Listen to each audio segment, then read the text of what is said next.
میرا نام سید شہاب الدین ہے. میں آغا خان ہاسپٹل میں اسسٹنٹ پروفیسر ہوں اور کارڈیوتھریسک سرجن ہوں. تو میری جو طبی مصروفیات ہیں وہ اوپن ہارٹ سرجری کرنا ہے، جن میں coronary artery by pass grafting, جو کہ لوگوں کو ہارٹ اٹیک ہوتا ہے اس بیماری کا علاج ہوتا ہے، وہ کرتا ہوں. دوسرا جو بڑی شہرگ ہوتی ہے ایورٹک سرجری، وہ اس میں بڑا کافی انٹرسٹ ہے. اس میں بھی ہم مختلف طریقوں سے اس کو بھی کرتے ہیں آپریشن. اس کے علاوہ ہم کنجنائٹل ہارٹ سرجری ہے، اس میں بلکہ ہم نے اپنے جو پروفیشنل کلیگز ہوتے ہیں ان سے ایک ویلو بنانا بھی سیکھا ہے، جو کہ ہمارے لو مڈل انکم کنٹریز میں بہت کارآمد ہے، اور کم قیمت میں ہم وہ ویلو بناتے ہیں جو کنجنائٹل ہارٹ سرجری میں کام آتا ہے، جو ہینڈ میڈ ویلو کہلاتا ہے. تو وہ ہم اس میں کرتے ہیں. اس کے علاوہ ہم جنرل تھوریسک سرجری بھی کرتے ہیں.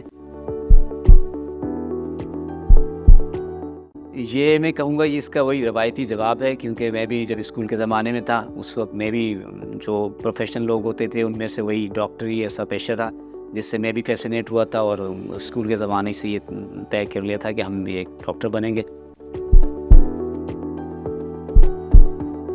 ایک سب سے اہم پہلو یہ ہوتا ہے کہ آپ ہر وقت یہ فوکس کرتے ہیں کہ جن مریضوں پہ آپ آپریشن کر رہے ہیں تو ان مریضوں کے بارے میں آپ کو پوری معلومات ہونی چاہیے،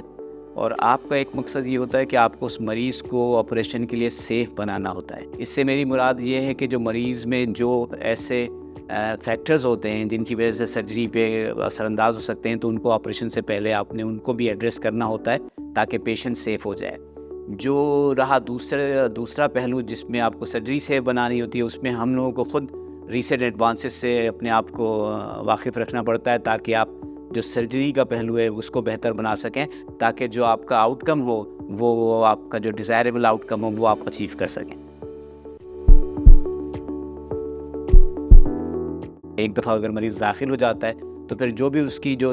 تشخیصی جو انویسٹیگیشن جن کو ہم کہتے ہیں وہ ہوئے ہوتے ہیں، ان کو آپ نے ان کا اچھی طرح جائزہ لینا پڑتا ہے کہ ان میں کوئی ایسی چیز نہ رہے کوئی جس کو جو آپ نے چھوڑ دی ہو، تاکہ جیسے ان کا ایکس رے کو اچھی طرح دیکھنا ہے، ان کی اینجیوگرافی کو دیکھنا ہے، ان کو ایکوکارڈیو کی رپورٹ دیکھنی ہے، پھر ان کے بلڈ ٹیسٹ دیکھنے ہیں تاکہ سب چیزیں اچھی ہوں. پھر یہ کہ جو پروسیجر کرنے جا رہے ہیں جو آپ کی ٹیم ہے اس سے واقفیت ہونی چاہیے، تو ان کو آپ کو انفارم کرنا چاہیے.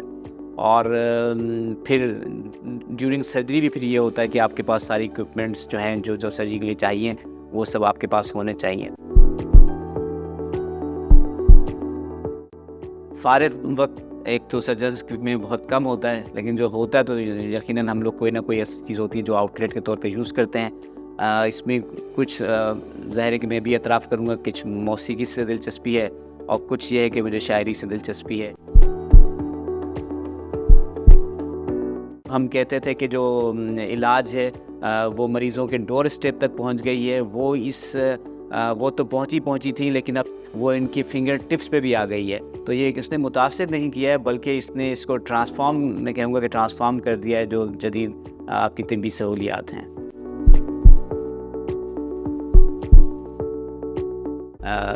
اردو شاعری کو میں پڑھنا بھی پسند کرتا ہوں اور کبھی کبھی کچھ خود بھی شاعری کر لیتا ہوں. میں ایک ایسا شعر آپ کو سناؤں گا جو کہ